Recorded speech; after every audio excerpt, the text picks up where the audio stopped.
एक धनवान व्यक्ति था। उसके मन में हर समय भोग विलास, सुंदर स्त्रियों के विचार चलते रहते थे। वह खुद इन विचारों से परेशान हो चुका था, पर आदत से लाचार वह विचार उसे छोड़ नहीं रहे थे। वह गौतम बुद्ध के पास गया और उनसे बोला, बुद्ध, मेरे मन में इतने अश्लील विचार क्यों आते हैं? मेरे मन में हमेशा काम वासना के विचार चलते रहते हैं, जिसके कारण मेरा मन अशांत रहता है और मैं अपने जरूरी कार्यों पर भी ध्यान नहीं दे पाता हूँ। तो बुद्ध ने उस व्यक्ति से कहा, क्या तुम्हें पता है काम वासना क्या होती है?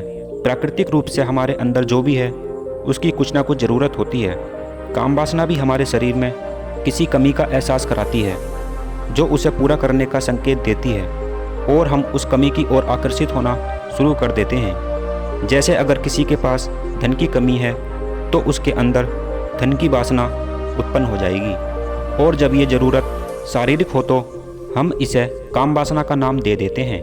काम वासना का मनुष्य के अंदर होना गलत नहीं है, क्योंकि यह मानव जाति के विस्तार का आधार है। उस आदमी ने बुद्ध से कहा, तो फिर लोग काम वासना को गलत क्यों बताते हैं?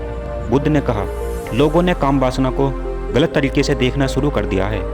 इंसान हर समय काम वासना में लिप्त रहता है। उसी के बारे में सोचते रहना और उसे ही अपने जीवन का आधार बना लेना गलत है। जिस प्रकार जानवर अपनी काम वासना का उपयोग केवल संतान उत्पत्ति के लिए करते हैं और उन्हें कोई गलत भी नहीं बताता है, जबकि मनुष्य अपनी काम वासना को सुख और आनंद के नज़रिए से देखते हैं और इसे ही अपने जीवन का सर्वोपरि लक्ष्य बना लेते हैं।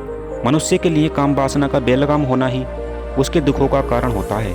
वह व्यक्ति बोला, तो फिर इससे कैसे बचा जाए? ऐसा क्या किया जाए जिससे काम वासना बेलगाम ना हो?